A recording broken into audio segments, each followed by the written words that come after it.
Assalamualaikum warahmatullahi taala wabarakatuh. Salam pertemuan. Apa khabar saudara Isham Kepet? Anda adalah orang pertama muncul, saudara Isham, saudara Azamari LC, terima kasih, saudara Aziz Mud, saudara Samsinah, Kifli, Majapahit, begitu juga Yub Tanisam, Mustafa Ilyas, Ijam Syam, apa khabar saudara? Zakaria HA, Puan Aminah, Kak Minah, apa khabar orang Terengganu? Saudara Rosli Misyah, Madam K. Itu juga saudara Hamzah Abdullah, Labai Zamri. Saudara Syah Ibrahim, saudara Jihabar Ali, saudara Azali Kasim, saudara Muhammad Hashim, salam dari Kemayan katanya. Saudara Rohana Daud, Yub Tanisma, saudara Samsul Anwar, Saadah Jelani, saudara Faizal Musa, Fazilah Awang. Begitu juga saudara Muhammad Khairul. Saudara, minta maaf lah saudara, invite saya nak live sekali, saya tak ada kemampuan sebab saya tak kerti, nanti kacau kita punya live ni. Saya pun bukan faham sangat, ini pun dah terganggu macam-macam. Ya, saudara Jafri Kok Diang.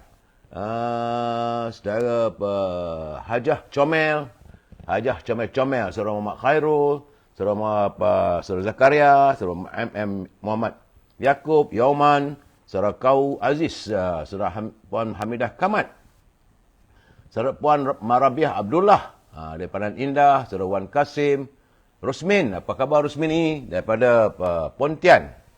Itu juga dengan Izani Muhammad, Raja Kamal, Raja Bazian, apa khabar aku? Daripada Sungai Petani, saudara Muhammad Nazri, dari Alostak, apa khabar cik? Saudara Muhammad Nazri Syafi'i, saudara Catherine Wan Kintal, saudara Muhammad Asri Dir, saudara Yuskai, saudara Lim Boncang, apa khabar saudara? Saudara Mustafa Hamid, saudara Halimah Hashim. Terima kasih warga Cinta Damai. Saudara Kilici Cilon. Saudara Kalai dari Seremban. Apa khabar? Apa habak saudara? Siapa dia Pak Habak tadi tu? Sahabat kita, saudara Senior Swiss Shell. Saudara Mael, saudara Aping Temu, Di Anwar, saudara Matno, Abdul Rahman, Magat Zahiruddin, saudara Rosli Jo, saudara Fuzil Yuzir, apa khabar saudara? Saudara Rahim Yusof, saudara Zainal Muhammad Saleh, terima kasih, saudara Malik Karim.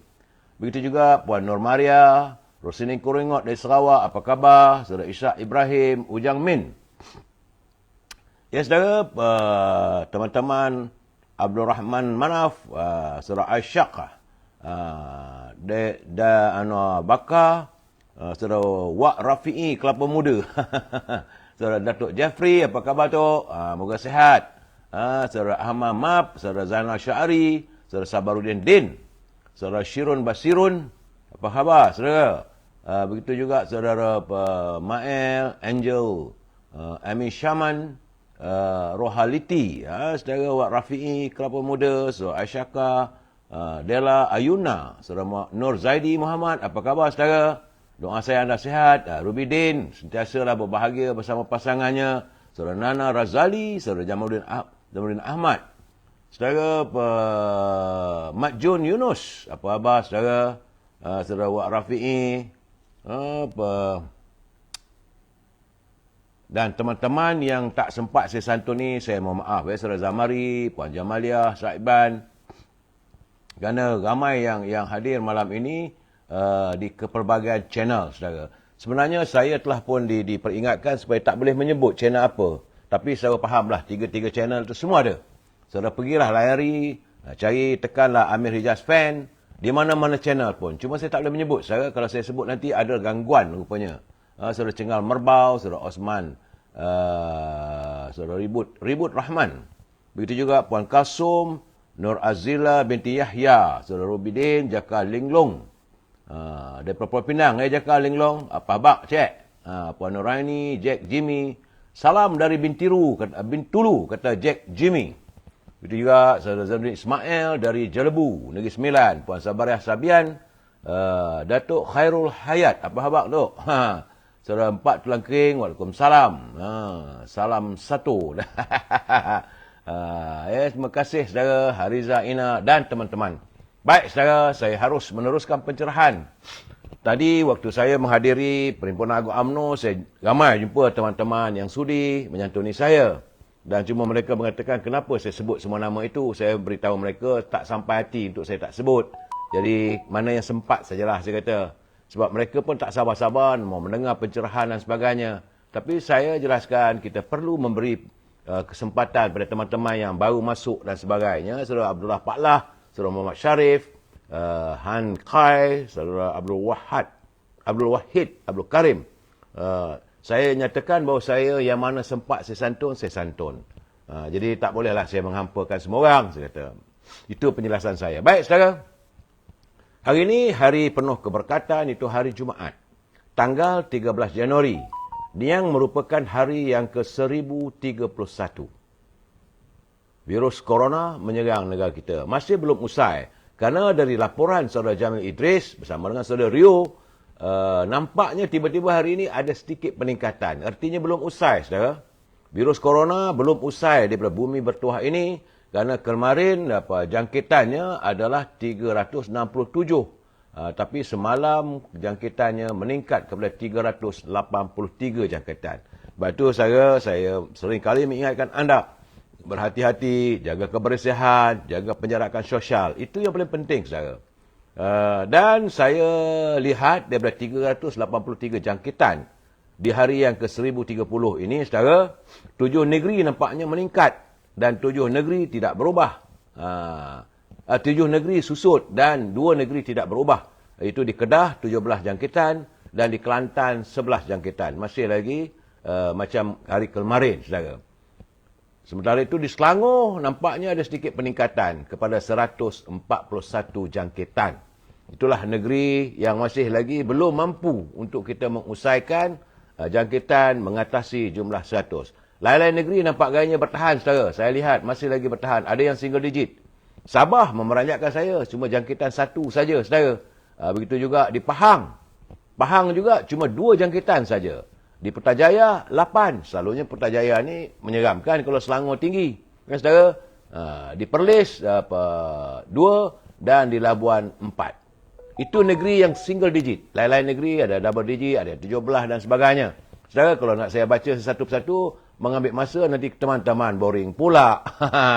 Bagaimanapun saya ingin menjelaskan bahawa memang ada sedikit pengurangan.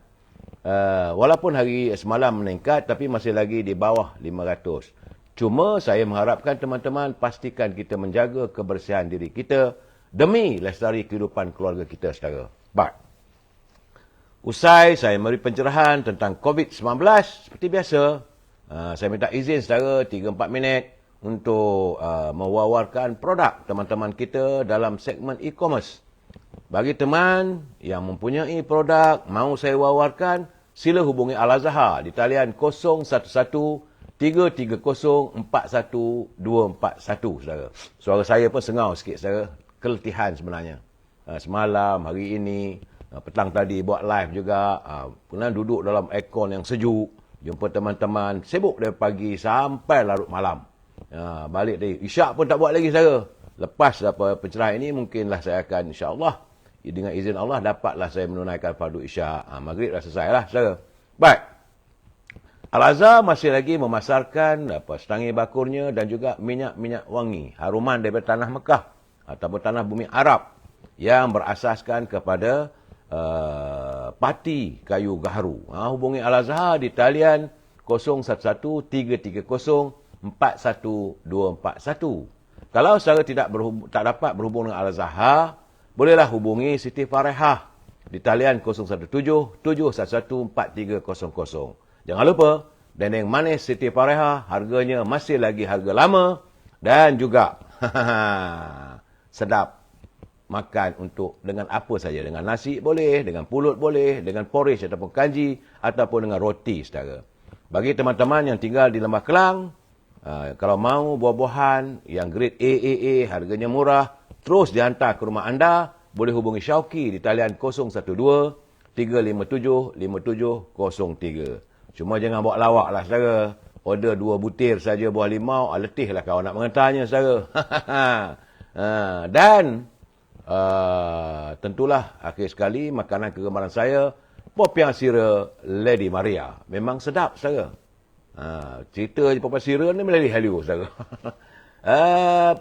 Rasanya pedas, rangup dan manis. Boleh hubungi saudara Nizam di talian 019-435-1203. Harga memang mampu milik, cuma saya tak boleh mewawarkan berapa harganya. Sebab itu perjanjian saya dengan kepelbagaian segmen channel-channel yang ada, saudara. Kalau nanti dia charge pula saya mengiklankan, saya cuma mewawarkan pencerahan, saudara. Baik. Kita masuk seperti biasa segmen naluri kehidupan, saudara. Kerana daripada An-Nu'man bin Bashir, dia berkata, baginda Rasulullah SAW bersabda, perumpamaan bagi orang-orang mukmin dalam hal saling mencintai, mengasihi dan menyayangi bagaikan dalam satu tubuh, saudara. Apabila ada salah satu tubuh itu sakit, maka seluruh badan akan terjaga-jaga yang tidak boleh tidur. Saudara, bukan hanya cubit perkiri perut kanan, tapi dalam satu tubuh, jika ada juga satu bahagiannya yang sakit, kita tak boleh tidur malam. Dan kita merasa panas kerana turut merasakan perihnya kesakitan itu. Itu adalah hadis riwayat Muslim. Statusnya hadis sahih, saudara. Kerana sebagai seorang mukmin, kita sesama mukmin adalah bersaudara. Ingat tu, saudara. Bagi mereka yang memutuskan tali persaudaraan itu, jawabnya haram. Tak bertegur sapa dengan saudara kita yang seagama, sama agama dengan kita, yang kita anggap sebagai saudara, 3 hari tak bertegur, itu sudah merupakan dosa besar. Perumpamaan berkasih sayang sama mukmin adalah seperti satu badan dalam tubuh. Badan tubuh kita, saudara, jika ada anggota badan yang sakit, anggota lain juga menanggung sakitnya. Kerana persaudaraan dalam Islam menuntut nilai kebersamaan, iaitu saling memerlukan dalam apa jua keadaan, saudara. Saat bergembira, kita akan sama-sama menikmati kegembiraan itu. Dan saat berduka, kita juga harus turut bersedih bersama, saudara. Dan sebagai mukmin menjadi kewajipan kita untuk saling tolong-menolong, bantu-membantu sama kita, saudara. Hak-hak yang lahir daripada persaudaraan diwajibkan kerana itulah tuntutan iman, saudara.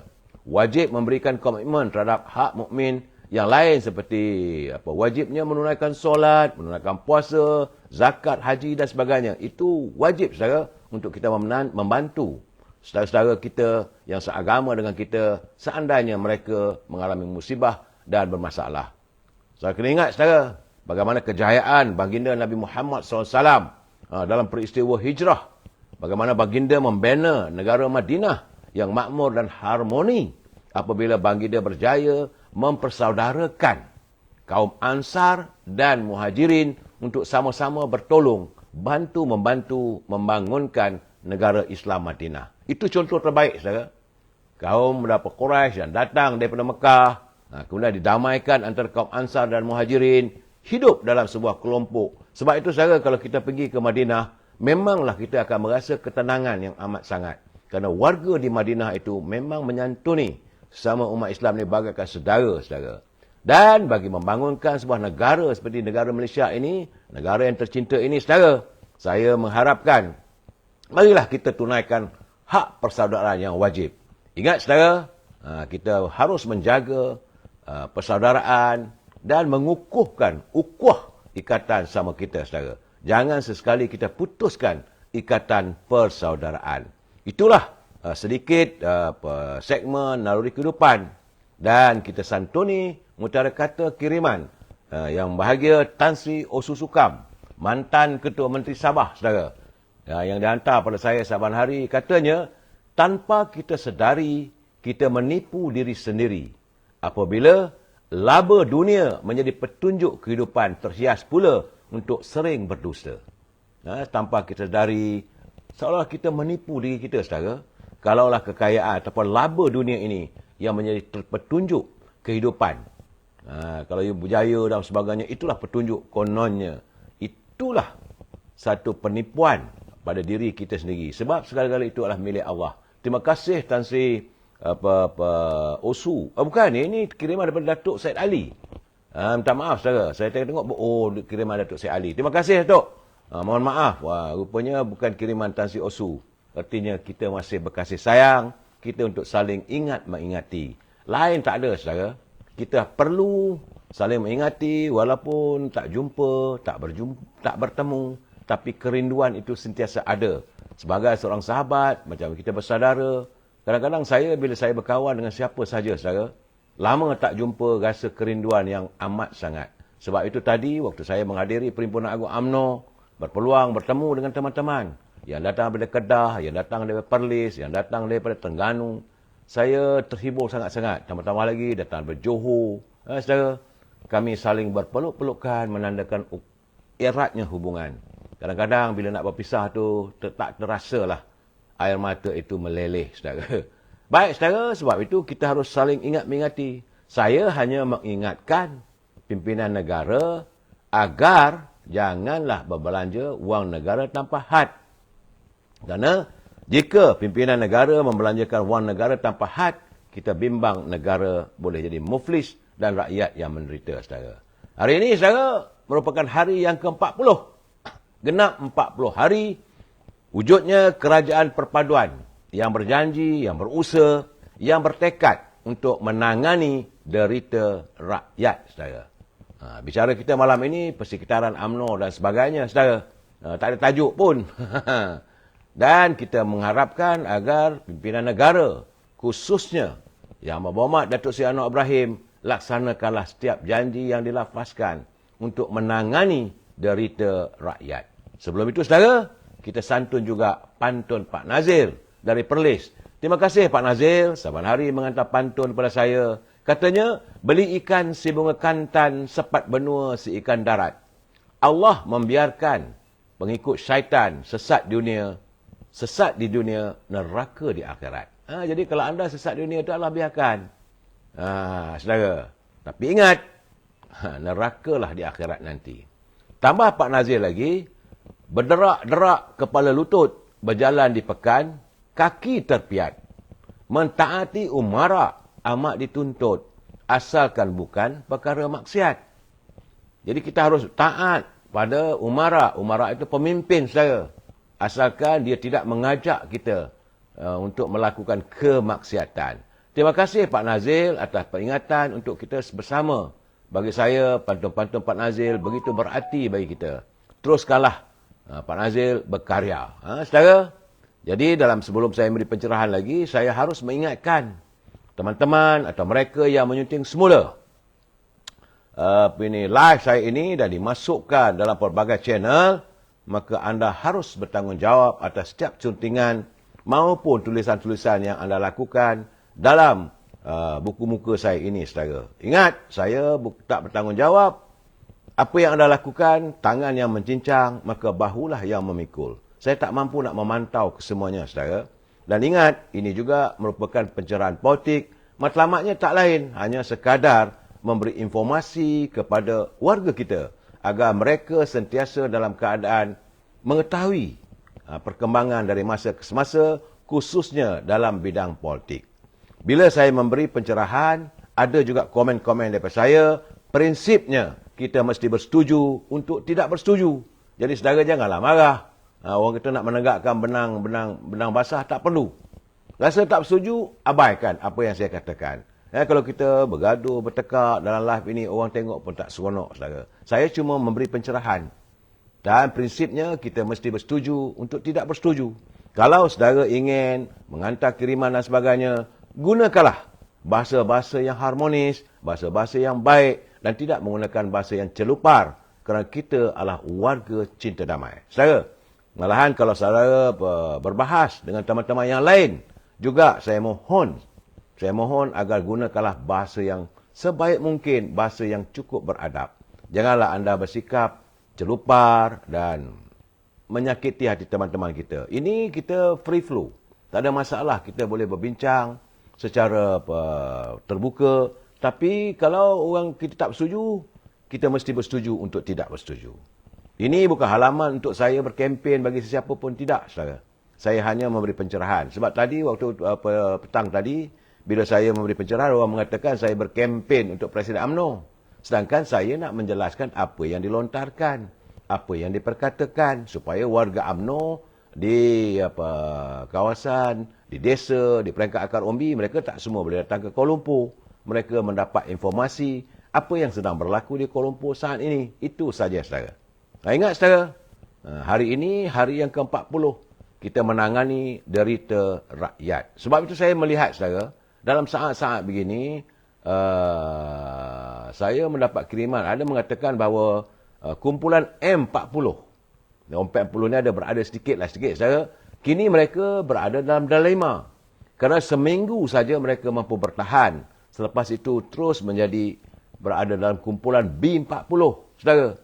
Jadi di bawah kerajaan perpaduan ni, yang kita jangkakan akan membentangkan bajet pada Februari mendatang, kita mengharapkan agar disantuni persoalan ini. Bagaimana M40 tidak mampu bertahan dan akhirnya mereka mengelonsor untuk bersama-sama dengan kumpulan B40, saudara.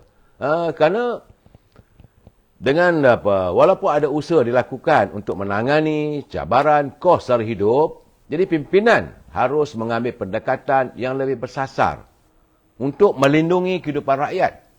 Lebih-lebih lagi seperti peniaga ataupun pengusaha kecil, saudara. Sebab pekerjaan dah tak ada. Kalau ada pun masih lagi belum dibuka seluasnya. Jadi mereka memilih untuk berniaga secara kecil-kecilan. Jadi warga yang inilah perlu disantuni. Kerana kita sudah pun masuk era tahun 2023. Dan tahun ini kita akan berhadapan dengan ujian yang besar. Kerana kajian mengatakan ia tahun sukar kepada ekonomi global.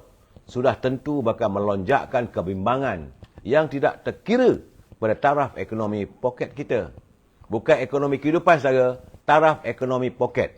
Jadi saya harap Yang Berhormat Datuk Seri Anwar Ibrahim selaku Menteri Kewangan dan barisan kabinetnya tangani persoalan ini sebaik mungkin. Kerana rakyat di peringkat akar umbi amat mengharapkan agar subsidi mahupun bantuan bersasar segeralah diumumkan kepada kelompok yang sepatutnya menerima bantuan, saudara. Ini bila diumumkan bantuan, kadang-kadang ada yang dapat, ada yang tak dapat. Jadi kita tak mahu melihat adanya berlaku ketempangan dalam pemberian bantuan kerajaan kepada warga di peringkat akar umbi. Saudara, sebab kita melihat sekarang ni sudah menghampiri perayaan Tahun Baru Cina. Bila Tahun Baru Cina mendatang, tentulah harga barang akan melonjak lagi. Dulu-dulu selalu saya katakan, kalau bila sampai Tahun Baru Cina, banyak kedai tutup. Orang Melayu nak makan macam mana? Sebab kita tak mampu membeli dengan jumlah yang banyak. Kita cuma mampu berdikit-dikit. Sebab kehidupan rakyat hari ini ibarat kais pagi makan pagi. Bukan kais pagi makan petang lah, saudara. Kais pagi itu untuk makan pagi. Petang cari yang lain lagi. Inilah kesukarannya. Dan saya amat mengharapkan agar Datuk Seri Anwar Ibrahim dapat memikirkan persoalan ini secara tuntas. Cuma hari ini saya agak terbakar juga, saudara. Orang Perak kata terbakar teman Yop. Sebab bila saya mendapat berita bagaimana seorang warga daripada Nigeria, dia mengambil tindakan menyaman kerajaan dengan jumlah 4 juta ringgit. Kerana bahawa dia dah berkeluarga dengan warga negara kita. Dan mempunyai anak. Tapi katanya dia terlibat dalam kesalahan Undang-Undang Jalan Raya. Simon Edavice Momoh. Dia memfailkan writ saman di Mahkamah Tinggi Shah Alam 2 hari lalu dengan menamakan Ketua Pengarah Immigration, Ketua Pengarah Penjara, Menteri Dalam Negeri dan Kerajaan Malaysia sebagai defendant pertama dan hingga keempat, saudara. Kerana sepanjang 10 tahun katanya menetap di Malaysia, dia berusia 35 tahun, ia telah ditahan selama 40 hari yang dikaitkan dengan kesalahan lalu lintas pada tahun 2021. Dan bila dapat kesalahan begitu, katanya ada percubaan pihak berkuasa untuk menghantarnya pulang dengan membatalkan visa pasangannya, itu pas lawatan sosial. Saya rasa kadang-kadang itulah, bila kita buat baik dengan pendatang, akhirnya kita disaman. Mereka melakukan kesalahan. Kalau dah salah, kita pun kalau kita pergi ke England ke, kita pergi ke Amerika ke, kita pergi ke mana-mana pun, kalau kita melakukan kesalahan yang dianggap separa jenayah, kesalahan dapat lalu lintas juga adalah macam jenayah, kita memang sepatutnya diusir daripada negara tersebut. Memanglah sebelum ini dia berjaya mendapat perintah mahkamah untuk membatalkan kedua-dua penahanan dan pengurusan tersebut. Ini keadaannya. Tapi bagi saya lah, kalau dah dapat batal, sudahlah kau nak saman lagi. Buat apa? Nampaknya macam mereka nak menunjuk seolah-olah mereka punya segala-galanya kuasa. Saya tak bersetuju. Tapi terpulanglah pada mahkamah untuk menentukan. Kita sentiasa akur dengan setiap keputusan mahkamah. Bagaimanapun saudara, kerana dia berhujah, dia pihak berkuasa mahu membatalkan visanya, kononnya adalah atas hukuman kerana kesalahan terdahulu di bawah Akta Trafik Jalan 1997 yang sebelum ini dia telah didakwa di mahkamah dan dia mengaku bersalah. Kalau dah mengaku salah, sudahlah. Jawabnya, silalah. Pintu negara kita terbuka luas untuk kamu tinggalkan negara ini. Tapi mereka seronok duduk negara kita, saudara. Itulah ceritanya sebenar-benarnya, saudara. Negara kita makmur. Rakyatnya begitu baik, berbudaya, bersopan santun. Tidak sebagaimana mereka. Saya dah pergi pun dekat Nigeria. Saya tahu macam mana kehidupan di sana. Tidak seindah bagaimana hidup di bumi merdeka ini, saudara. Itu keadaan, sebab itu ramai pendatang asing suka datang sini. Saudara, surrender suren. Bising-bising pun tak guna, cakap tak guna. Tak boleh, saudara. Jangan gitu. Tembak tak kena pula. Saudara Azizul dan yang lain mahu supaya saya untuk hadir dalam video saya ni. Saya tak reti, saudara. Kalau saya reti, dah lama saya buat. Kadang-kadang bila saya tekan, salah tekan pun saya dah kelang kabut, saudara. Saya minta maaf lah, saudara Azizul. Saudara Osama, betul. Dia kata kelas betul lah warga Nigeria ni. Saya bukan nak membangkitkan kebencian. Bagi saya tiba-tiba dia ambil tindakan menyaman kerajaan. 4 juta pula tu, saudara. Betul, dia dah berkahwin dengan warga negara ini. Saudara, keturunan mana saya tak mau cakap lah, saudara. Nanti kalau kita cakap keturunan itu, keturunan ini, orang kata kita resis. Dia dah kahwin lah. Tapi kalau kamu melakukan kesilapan, kamu kena ingat, datang ke bumi ini, di mana bumi dipijak, di situ langit dijunjung. Kalau kamu dah salah apa semua tu, minta supaya janganlah diusir. Okeylah, kamu saman buat apa? Bagi saya haraplah agar Kementerian Dalam Negeri segeralah memproses. Deport sajalah, saudara. Orang dah tunjuk begini. Ya, saudara? Dan saya juga mendapati bahawa Yang Amat Berhormat Datuk Seri Anwar Ibrahim menyatakan bahawa rupanya banyak fail-fail yang setelah beliau menjadi menteri di Kementerian Keuangan, bila beliau membuka banyak fail-fail memang berlaku ketirisan, berlaku kepelbagaian penyalahgunaan kuasa. Dalam keadaan begini kita mengharapkan agar Yang Amat Berhormat Datuk Seri Anwar Ibrahim jangan menoleh ke belakang. Andainya mereka melakukan kesilapan, mereka melakukan kesalahan, kalau kecil tu bolehlah dipanggil, bagi peringatan, warning dan sebagainya. Tapi kalau dah melibatkan wang, kontrak, rasuah, sampai puluhan juta, perlulah diambil tindakan. Jangan kita menoleh ke belakang lagi. Duhai Yang Amat Berhormat Datuk Seri Anwar Ibrahim yang berjanji mahu menegakkan negara hukum. Lebih tak ada, saudara. Itu saja. Saudara. Hari ini, semalam kabarnya wakil kepada ini berhubung dengan petisyen pilihan raya. Sebagaimana yang saya katakan ada beberapa hari lalu, keputusan pilihan raya, dia mesti menunggu writ daripada Suruhanjaya pilihan raya difailkan. Artinya, semua keputusan itu akan difailkan oleh Suruhanjaya pilihan raya dalam satu writ. Writ ni perakuan. Selepas difailkan, selepas tempoh 21 hari, barulah boleh membuat satu tindakan sama ada nak memprotes, aduan, kecuaian, kesalahan, barulah boleh difailkan. Dan semalam kabarnya wakil kepada calon Barisan Nasional Yang Mohd Tengku Razali Hamzah, beliau bukan Tengku Razali saja, ini wakilnya telah dia rasa tak puas hati. Sebab itu dia mencabar keputusan pilihan raya umum ke-15 bagi Parlimen Gua Mesang di Mahkamah Tinggi Kota Baru, Kelantan. Petisyen berkenan difailkan oleh Tuan Muhammad Azmi Mahmud, oleh saudara Muhammad Azmi bin Mahmud. 3 Januari lalu, saudara. Kerana dalam petisyen tersebut, Muhammad Azmi melalui barisan peguamnya, iaitu Tan Sri Muhammad Syafi Abdullah, Datuk Muhammad Hafaz Rizam Harun, Datuk Abu Bakar Isa Rahmat dan Muhammad Baraduddin Muhammad Arif menamakan ahli Parlimen Gua Musang dari Perikatan Nasional. Ahli Parlimen Gua Musang dari Perikatan Nasional iaitu Datuk Muhammad Azizi Abu Naim. Juga pegawai pengurus pilihan raya Abdul Fattah Hasbullah dan Suruhanjaya Pilihan Raya sebagai responden.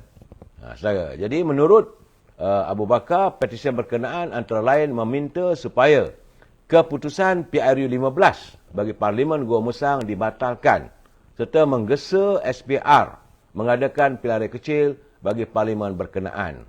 Kerana kata Yang Arif Abu Bakar, anak guam kami mohon satu petisi difailkan di mahkamah kerana mencabar keputusan PRU 15 bagi kerusi Parlimen Gua Musang. Anak guam kami mendakwa, ini kena baca saudara, berlaku politik wang dalam pilihan raya tersebut selain beberapa situasi yang mengganggu perjalanan proses pengundian. Artinya, demokrasi tercemar di Gua Musang. Ini bukan difailkan oleh Tengku Razali, saudara, tapi oleh wakil calonnya yang tak puas hati. Jadi anak guamnya mendakwa antara lain berlaku politik wang ataupun pembahagian wang kepada pengundi dan beberapa peti undi dari pusat daerah mengundi, iaitu daripada PDM, saudara, tidak dikira selain kertas undi yang tidak dikembalikan. Jadi ada kertas undi yang tidak dikembalikan, kemudian ada pula beberapa peti undi dari pusat daerah mengundi tidak dikira rupanya, saudara, dan berlakunya politik wang. Jadi tapi dia kata pengurus Suruhanjaya Pilihan Raya dia tak mau layan bantahan masa waktu pengiraan undi tersebut. Jadi kerana saudara, pada PRU lepas Yang Muhammad Tengku Razali Hamzah gagal mempertahankan kerusi Parlimen Gua Musang untuk kali ke-12 apabila tewas mengejut kepada Muhammad Azizi dengan undian yang terlalu kecil, 132 undi saja, saudara. Itulah keadaannya. Dan saya difahamkan tak maaf, saudara. Letih sebenarnya, letih. Bila letih tu mula semua sikit. Saya difahamkan bahawa Barisan Nasional juga telah pun memfailkan petisyen di beberapa buah kerusi parlimen yang mencabar keputusan pilihan umum ke-15 lalu. Menurut Siswa Agung Barisan Nasional, Datuk Dr. Zamri Abdul Kadir, beliau berkata perincian mengenai petisyen itu akan diumumkan dalam masa terdekat. Memanglah sekarang ni masing-masing sibuk berada di Perhimpunan Agung UMNO. Jadi perincian itu akan diumumkan dalam waktu terdekat kerana kata Dr. Zamri, kita akan umumkan nanti. Memang ada beberapa kawasan yang akan difailkan. Apabila kita failkan ni, tentulah ada asasnya. Selaku Menteri Luar, Dr. Zamri menambah kursi yang difailkan itu bukan hanya membabitkan calon-calon Perikatan Nasional saja. Ada macam-macam daripada pelbagai kesalahan yang dilihat tidak menepati proses demokrasi. Bukan hanya Gua Musang, malahan Barisan Nasional sendiri. Kalaulah ini jadikan presiden, besar kemungkinan kita bakal melihat berlakunya banyak pilihan raya kecil di beberapa kawasan, terutama bagi kawasan-kawasan yang mengalami jumlah undi yang kecil. Kerana di situlah dilihat bagai seolah ada penipuan, dan lihat adanya sogokan, politik wang dan sebagainya, saudara. Itu gambaran yang saya terima. Okey, saudara. Berbalik tentang Perhimpunan Agung UMNO. Sesuatu yang menggembirakan saya, saudara, saat Yang Amat Berhormat Presiden UMNO, Datuk Seri Zahid Hamidi, melontarkan rasa hatinya, ucapan dasarnya dalam Perhimpunan Agung UMNO siang tadi, saudara, beliau telah pun menekankan bahawa Majlis Ulama UMNO dulu pernah diusulkan sebelum ini perlu segera penubuhannya. Katanya usaha itu merupakan salah satu daripada hala tuju yang perlu dilakukan supaya UMNO dapat terus maju ke hadapan. Memang benar, saudara. Benar, UMNO satu ketika dulu bila berbalah dengan Dr. Fuad yang datang daripada Majlis Ulama UMNO, keluar daripada UMNO dan menubuhkan parti PAS. Saudara, kata Datuk Zahid, kita juga perlu mendekati kumpulan-kumpulan ulama yang beliau percaya ramai yang tidak bersama dengan UMNO, sedangkan mereka bersedia untuk bersama-sama dengan UMNO. Itulah merupakan antara ucapan dasar yang dilontarkan oleh Presiden. Dan ini mendapat reaksi daripada Ahli Majlis Tinggi, iaitu Dr. Fathul Bari Yahya. Beliau mengatakan bahawa persoalan itu telah pun dicadangkan pada 2010. Jadi berdasarkan pidato perlembagaan pada 2019 yang meletakkan Islam pada dasar perjuangan parti.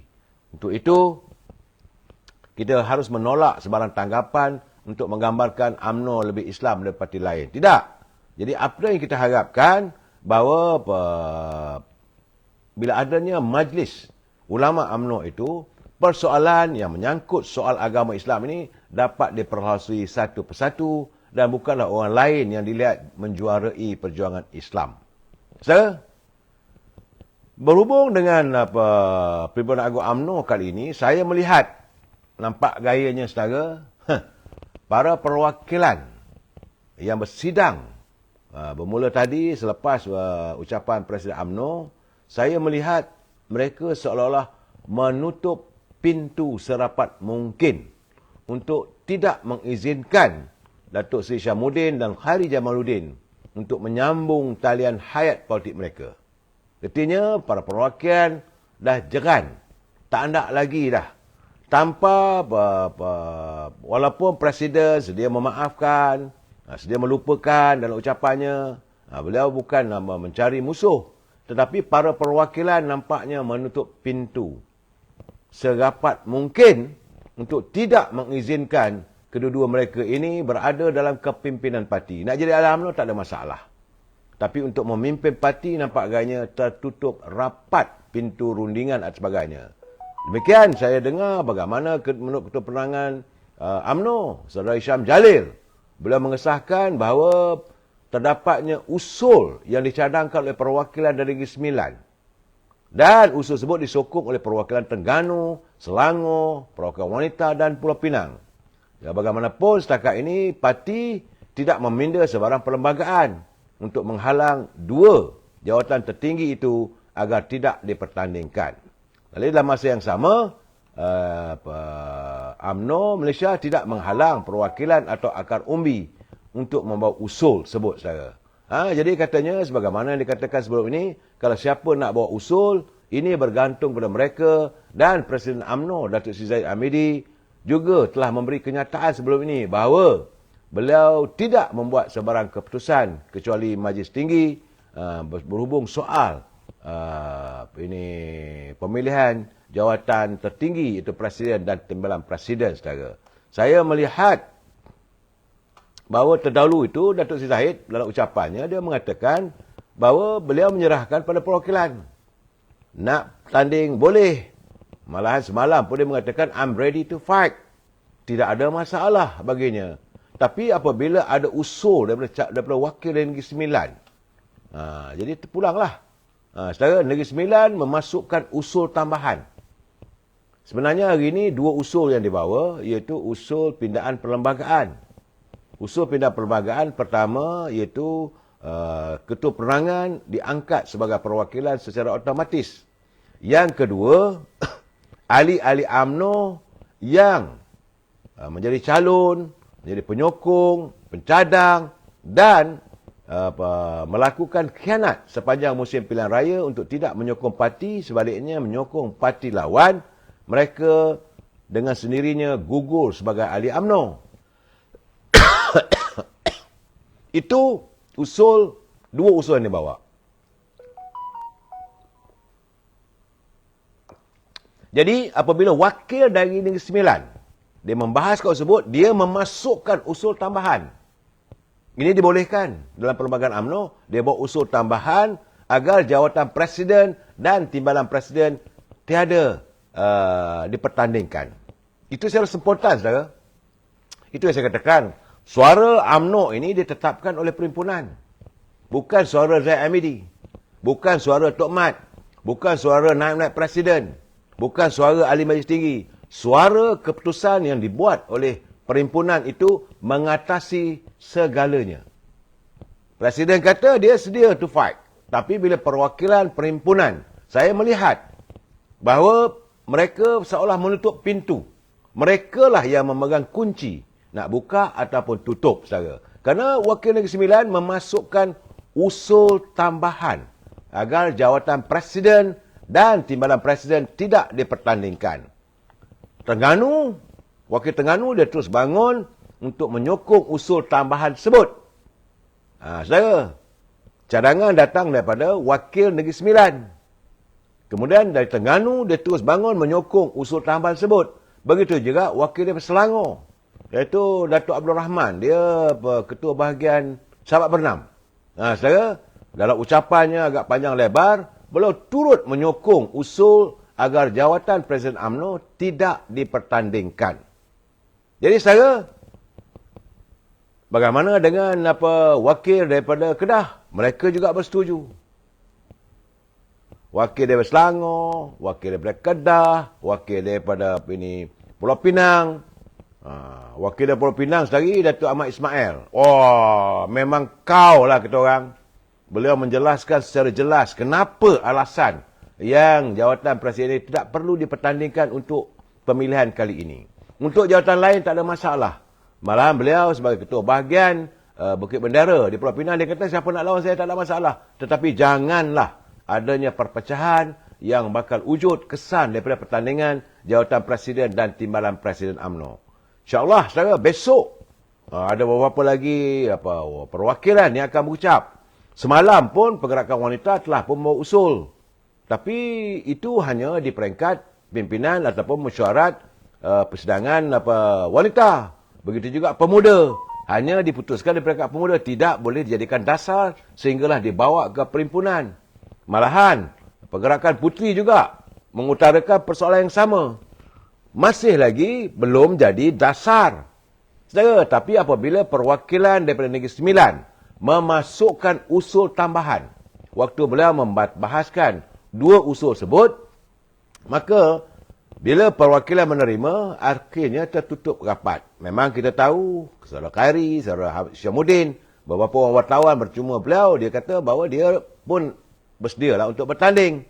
Tapi terpulang pada keputusan PAU, keputusan Perhimpunan Agung UMNO. Itu yang jelas, saudara. Dan saya melihat, ini untuk memberi laporan kepada saudara, apa yang berlaku untuk kita menjelajahi sepanjang persidangan tadi, saudara. Dan saya melihat bahawa pertama sekali banyak perwakilan yang mengutarakan persoalan untuk membina kembali kepercayaan rakyat. Ini jelas. Sampai itu, penggunaan media sosial, macam live ni, saudara, kata mereka perlulah dipertingkatkan sebagaimana saranan daripada Presiden. Jadi dalam keadaan begini, saya melihat, saudara, terus terang saya katakan, menjelajahi pemikiran bahawa yang diutarakan oleh para perwakilan hari ini memang mereka tidak bersetuju dengan pengkhianatan, dengan apa yang dilakukan oleh ahli UMNO yang melakukan sabotah dan sebagainya. Sewaktu saya bersiaran tadi, saudara, saya ingin mengulangi apa yang saya nyatakan waktu petang tadi bersama dengan Datuk Ibrahim Yahya. Apabila beliau memberi pandangan yang saya rasa saya bersetuju. Persoalan pertama, dia kata bahawa kebanyakan bandar-bandar besar yang ada yang dibangunkan oleh UMNO selama ini sebagai kerajaan, boleh dikatakan semua rumah-rumah kedai itu tidak ada penyertaan Bumiputera ataupun warga bangsa Melayu. Saya menambah, bukan tak ada, memang tak ada langsung. Sedangkan mengikut akta pembangunan, saudara, akta pembangunan sama ada desa ataupun bandar ada ditetapkan. Setiap kawasan pembangunan bandar-bandar ataupun pembangunan yang baru mesti disediakan 30% agar warga Bumiputera diberi kesempatan untuk memiliki hartanah tersebut. Apa yang berlaku? Tak ada. Kalau bila mereka membangunkan, contoh kawasan perumahan yang ada di Kota Damansara, yang ada di Sungai Buloh misalnya, ataupun di Bangi misalnya, bila dibangunkan, kalau orang Melayu nak beli, pemaju akan bagi alasan, dah habis. Kedai-kedai, rumah kedai nak beli, bila pergi dekat pejabat mereka, mereka kata dah habis. Sudah pun ditempah, telah pun dibayar oleh ada pembeli-pembelinya. Tetapi dibiarkan untuk tempoh sekitar 5-6 bulan. Lepas 5-6 bulan, toke-toke ni, kapitan-kapitan ni akan bertemu dengan esko kerajaan negeri. Memberi alasan bahawa lot-lot ataupun peruntukan 30% untuk warga Melayu ni tak dapat dijual kerana orang Melayu tak beli. Jadi mereka memohon agar kelulusan ataupun dibatalkan syarat 30%. Ini yang berlaku, saudara. Jadi bagi saya puncanya di mana? Ada persoalan yang dilontarkan tadi. Puncanya di mana? Bagi saya puncanya adalah korupsi. Kerana adanya mereka yang berkuasa. Sama ada di peringkat, kita tak nak menuduh sesiapa, saudara. Tapi sama ada mereka di peringkat Dewan Bandaraya ke, Majlis Pembenaran ke, malahan di peringkat kerajaan negeri pun. Berapa lama dah benda ni berlaku? Begitu juga dengan isu-isu tanah. Berapa banyak tanah-tanah Melayu terlepas. Sedangkan tanah itu terdapat dalam perlembagaan. Mereka sanggup, mereka boleh melakukan tindakan melanggar perlembagaan. Hak kesemuanya orang Melayu di bawah artikel 153 ini perlembagaan. Dan hak tanah reserve Melayu. Mereka juga sanggup melakukannya, merubah daripada tanah reserve Melayu itu kepada freehold yang boleh dimiliki oleh orang lain. Akhirnya, sama ada pemaju ataupun orang luar boleh memiliki hak tanah. Tinggallah warga kita sebagaimana yang saya katakan tadi, bagaikan pengemis di bumi sendiri. Ini yang saya harap teman-teman yang mendengar siaran saya. Besok Perhimpunan Agung UMNO bersidang, perlu diutarakan, perlu kita dengungkan. Mari kita jadikan ini sebagai jihad politik kita. Kita mahu memerangi agar hak keistimewaan bukan hanya warga bangsa Melayu, malahan hak bumi putera asli di Sabah dan Sarawak turut terpelihara. Kerana ungkapan yang dilafazkan oleh Presiden UMNO tadi dengan jelas bahawa perjanjian 1963, MA 63 juga perlu dilaksanakan secara tuntas. Artinya ini menjaga kepentingan, kebajikan warga bumi putera asli Sabah yang kadang-kadang mereka dilihat terpinggir daripada arus pembangunan. Kita di Semenanjung ini kita mahu supaya satu tindakan yang lebih kukuh ataupun lebih tuntas. Kita mengharapkan kerajaan yang mahu menangani derita rakyat tidak lagi berkompromi dengan mana-mana wakil rakyat yang sanggup menggadaikan tanah-tanah reserve Melayu. Seandainya perkara ini telah dilakukan, gunakanlah akta tanah ini untuk merampas semula dan bawa ke muka pengadilan. Kalau mereka ambil tindakan ke mahkamah, tak ada masalah, bawalah orang yang meluluskan soal tanah tersebut. Perlu didedahkan. Perlu didedahkan siapa mereka. Dan kita harap, sebab bilangan, saya tadi berjumpa dengan ramai juga para perwakilan. Mereka menyuarakan isi hati mereka mahu melihat agar perjuangan menuntut tanah reserve Melayu ini dipertahankan. Cukup-cukuplah. Begitu juga ada juga 5 naungan perwakilan meminta supaya pimpinan dalam UMNO khususnya memperjuangkan tentang dasar OPR yang boleh dikatakan tahun ini mungkin naik. Kalau Amerika juga meningkatkan OPR-nya, apakah Bank Negara juga akan meningkatkan kadar OPR? Jika itu berlaku, tentulah ia akan menekan kehidupan rakyat. Ini juga perlu disuarakan, ini juga perlu diperjuangkan. Sebab rakyat peringkat bawahan tidak mampu untuk bertahan dalam kehidupan yang begitu merencam. Contoh, kalau naik kadar OPR lagi, bulanan sewa rumah, bulanan ansuran rumah, bulanan ansuran kereta, bulanan ansur hutang dengan bank, pasti akan meningkat lagi. Dan ini akan menjerut kehidupan rakyat. Ini persoalannya perlu ditangani oleh pimpinan. Bagaimana tadi saya baca kenyataan Datuk Anwar Ibrahim, dia kata banyak kes-kes yang setelah beliau semak, nampaknya berlaku kesalahan, pencabulan keyakinan atau kepercayaan rakyat dilakukan oleh mereka. Ya, saudara Muhammad Harmi berbilion. Ada tak? Seronok ke tengah ketak gigi nak balik. Saya tak mahu menuduh sesiapa, saudara. Bukan halaman saya untuk menuduh siapa. Tapi jelas wang, hartanah, bahawa hak rakyat itu dirampok oleh mereka bernama pemimpin. Dan jangan nafikan. Ini juga ada dilakukan oleh pemimpin daripada UMNO. Ini juga ada pemimpin daripada Perikatan Nasional. Ada pemimpin daripada Pakatan Harapan. Ada, jangan lupa. Malahan kalau kita buka fail di Kelantan dan Terengganu, juga tidak dapat lari. Besar kemungkinan ada juga pemimpin dari parti yang selama ini dilihat memperjuangkan syumul keislaman. Artinya mereka tidak mampu untuk menepis gametan duniawi. Saya nak jadi kaya raya sekarang ni tak mampu mereka tepis. Akhirnya mereka sanggup mengkhianati keyakinan, kepercayaan rakyat, saudara.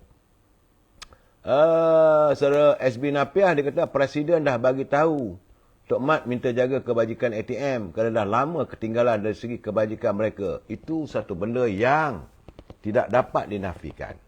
Kerana tadi saya lihat juga bila Datuk Seri Zahid Hamidi bercakap benda begitu, saya tengok muka mantan Menteri Pertahanan. Jadi, orang Perak kata, tak mongeh-mongeh yuk. Baru dia tahu selama ini kebajikan warga tentera. Bukan hanya warga tentera saja, termasuk juga warga polis yang perlu ditangani. Kehidupan dalam keadaan bila menghadapi suasana yang susah. Sepatutnya mereka mesti terus ke hadapan sebagai menteri memikirkan bagaimana untuk menyantuni kehidupan. Dan akhirnya sebagaimana perakuan. Datuk Zahid Hamidi bila mengaku, dia kata bahawa kita tak menyalahkan seandainya anggota tentera tidak bersama dengan UMNO. Kerana menteri daripada UMNO tidak dilihat memperjuangkan soal mereka. Sebab itu, beliau menekankan agar timbalan Presiden UMNO, Datuk Muhammad Haji Hassan, segera memperbetulkan sebarang kepincangan, mana yang tak betul, segala yang selama ini dilihat kehidupan tentera itu susah, perlu dibela. Sebab Presiden UMNO pernah menjadi Menteri Pertahanan.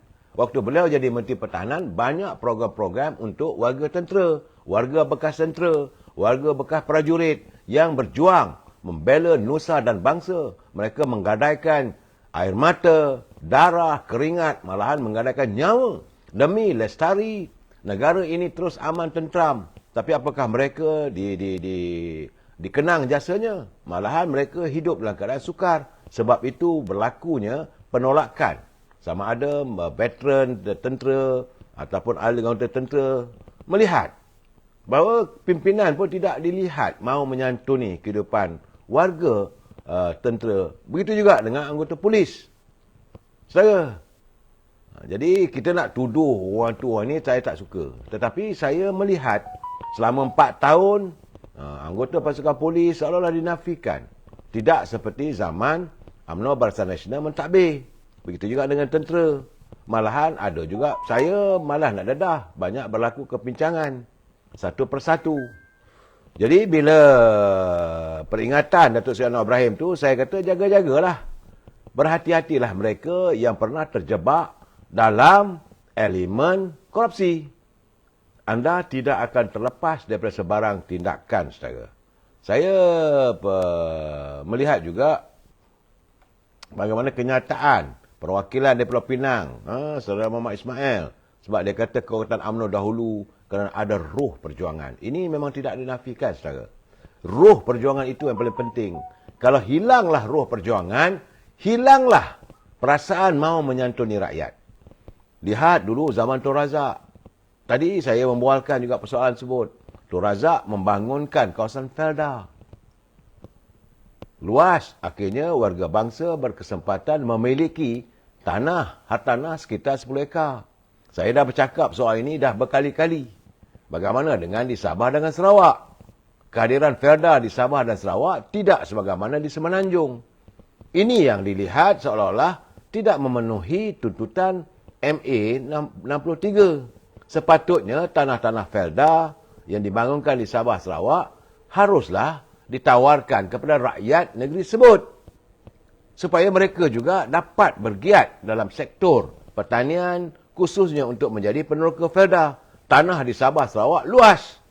Pimpinan harus memikirkan persoalan tersebut. Dan dasar ekonomi baru, katanya sejak penubuhan dasar ekonomi baru menjadikan semakin maju waktu zaman Tun Razak, tapi mula mewudum apabila ia dipimpin oleh Dr. Mahathir. Itu bukan kenyataan saya, saudara. Kenyataan daripada Ketua UMNO bahagian Bukit Bendera, Datuk Ahmad Ismail, saudara. Soal disiplin parti, memanglah semua orang dah bercakap, Bukan Kedah pun bercakap juga. Dan sekarang ni saya melihat warga UMNO nampaknya mereka benar-benar mahukan agar ketegasan Presiden supaya jangan jadikan UMNO ini sebagai batu loncatan kepada mereka. Jadi untuk mengajar mereka yang memburu pangkat, memburu harta. Jadi dalam keadaan begini, Presiden kena elakkan sedikit sikap berlapang dada. Saudara. Baik, saudara, saya dalam kesempatan ini, saya dapat satu kiriman. Tapi saya tak rasa tak sesuai untuk saya baca. Ini ada sajak dan sebagainya. Tapi bagaimanapun, saya melihat apabila usul daripada Negeri Sembilan itu mungkin kerana ialah rentetan daripada 2 hari lepas, seramai 140 ketua bahagian UMNO telah pun menzahirkan solidariti mereka terhadap kepimpinan Presiden UMNO Yang Amat Berhormat Datuk Seri Zahid Hamidi. Sebab itu saya katakan rentetan berikutan daripada hadirnya 140 ketua-ketua UMNO daripada 191 bahagian yang menzahirkan solidariti mereka, maka tertutuplah serapatnya pintu UMNO kepada dua orang yang dilihat selama ini sebagai calon untuk menjadi presiden, iaitu Khairi Jamaluddin dan juga Isyamuddin. Tadi saya sempat juga berbual dengan Datuk Ismail Sabri. Saya nampak beliau tidaklah begitu berkobar-kobar untuk bercakap soal pemilihan parti untuk jawatan presiden. Saya yakin beliau akan berusaha untuk mempertahankan jawatannya sebagai naib presiden saja. Itu pandangan saya, saudara. Jadi sekarang ini bila jawatan presiden dan timbalan presiden tidak dipertandingkan, maka jawatan naib presiden pasti akan jadi rebutan. Saya melihat, terus terang saya katakan, sekarang ini ada 3 naib presiden. Datuk Ismail Sabri, Datuk Seri Khalid Nordin, Datuk Mahathir Khalid daripada Kedah. Dan mereka yang menawarkan diri untuk bertanding akan datang, Datuk Johari Ghani daripada Titi Wangsa, Datuk Dr. Zamri Abdul Kadir daripada Perak, daripada Lumut, sebalaku sebagai Menteri Luar. Kabarnya Dr. Ashraf Wajidi yang akan meninggalkan Pergerakan Pemuda sebab dia kata dia tak akan bertanding lagi jawatan Ketua Pemuda, maka dia berhasrat untuk pulanglah. Dia kata kalau ada perwakilan yang mencadangkan dia bertanding, selalunya kalau Ketua Pemuda tak bertanding ketua jawatan Ketua Pemuda, dia akan naik kepada peringkat naib Ketua UMNO Malaysia, naib Presiden. Tak pernah pun berlaku Ketua Pemuda hilang begitu saja, melainkan Ketua Pemuda macam Isyamuddin dengan Khairi saja, gaib. Saya berbual dengan saudara Pak Ashraf sebentar tadi. Saya kata, benar ke you serius? Dia kata dia serius. Sebab dia kata masa dah cukup dan mula mahu menyerahkan pada muka-muka baru. Saudara, memanglah dalam keadaan sekarang ni kalau serah pada muka baru pun tak ada kesesuaian saya nampak. Tapi bagaimanapun kita boleh menghalanglah hasratnya untuk tidak lagi memegang jawatan sebagai Ketua Pergerakan Pemuda. Tapi dalam keadaan begini, bila tak ada jawatan Presiden dan timbalan Presiden dipertandingkan, maka bersemaraklah rebutan untuk jawatan sebagai naib Presiden UMNO. Mahathir Khalid Nordin, Sabri Ismail, Dr. Zamri Abdul Kadir, Johari Ghani. Saudara, tentulah Dr. Ashraf Wajidi. Malahan saya difahamkan, benar ada orang mengatakan Datuk Seri Dr. Azalina Osman kononnya nak bertanding ketua wanita. Saya tidak yakin kalau nak bertanding ketua wanita, dulu dah dia pegang ketua wanita. Tapi saya difahamkan dia menghasrat untuk bertanding jawatan naib Presiden UMNO. Maka bersemaraklah musim pemilihan dalam UMNO. Dan kita mengharapkan jika ada pertandingan, jadikanlah pertandingan ini sebagai dalam kelompok adik-beradik. Dalam keadaan begini, saya ingin pesan pada saudara Khairi Jamaluddin, pada saudara Datuk Isyamuddin Tun Sin On, kalau benar untuk menyambung hayat politiknya, okey, sekarang tak ada jawatan presiden dan timbalan presiden, duduklah bertanding naik presiden. Jangan only jawatan presiden saja. Itu orang kata besar punggung. Jadi saudara Isyamuddin kalau dia ikhlas, tak perlu lagi. Sebab presiden dah memaafkan, tak ada masalah. Dan kalau seandainya mereka menawarkan untuk bertanding naib, saya rasa ahli-ahli pun mungkinlah mereka boleh memaafkan segala kesilapan masa lampau. Cuma bertambah bersemaraklah pertandingan kali ini. Isyamuddin bertanding, Khairi Jamaluddin bertanding. Apa ini? 3 je lah, 5. Saya menyangkakan kalau gitu 10 orang lah akan bertanding. Bersemaraklah. Dan saya harap Khairi Jamaluddin, Isyamuddin, janganlah terus nak tekan jawatan presiden. Sebab kamu pun tidak memegang apa-apa jawatan. Kalau nak menyambung tangan hayat dan sedarlah kesilapan yang telah anda lakukan. Saya melihat bahawa UMNO ni bukanlah parti yang mau menghukum di kalangan ahli-ahlinya. Melainkan bila mereka melakukan khianat, bila melakukan tindakan yang boleh meletakkan saya dalam setengah live sekarang ni. Saya minta maaf lah. Saya tengah live sekarang. So, jadi mereka yang meletakkan kepentingan diri untuk jawatan dan sebagainya, UMNO tak boleh terima benda begitu. Jadi kerana kepentingan diri itulah mereka sanggup mengkhianati parti. Kita sambung malam besok. Apakah lagi laporan-laporan dapatan saya. Saya Abdul Jalil, UMNO tak payahlah nak sebut pasal demokrasi. Presiden tak berani nak bertanding. Bukan tak berani bertanding, Saudara Jalil. Bukan presiden yang minta. Ini ahli. Saya dah bagi tahu, saudara jangan marah. Cukup-cukuplah kita menuduh yang bukan-bukan. Biarkanlah UMNO memutuskan persoalan mereka. Tak perlulah kita, kalau anda bukan ahli UMNO, tak perlu nak persoalkan. Seandainya anda sebagai warga UMNO, musim pemilihan akan datang, bangkitkanlah. Masalah sekarang ni saya melihat teman-teman kadang-kadang yang bercakap soal UMNO sedangkan mereka bukan ahli UMNO. Ada yang dipecat daripada ahli UMNO nak bercakap soal UMNO kerana tentulah tak puas hati. Ataupun mereka yang ahli UMNO tak berani nak bercakap. Tapi ingatlah saudara, kita dalam kerajaan jajaran baru. Yang paling penting kita mahu melihat lestari kehidupan rakyat. Kita izinkanlah Datuk Seri Anwar Ibrahim bersama dengan Datuk Zahid Hamidi menangani derita rakyat. Kita jumpa lagi malam esok. Wabillahi taufiq wa hidayah. Assalamualaikum warahmatullahi wabarakatuh. Selamat malam.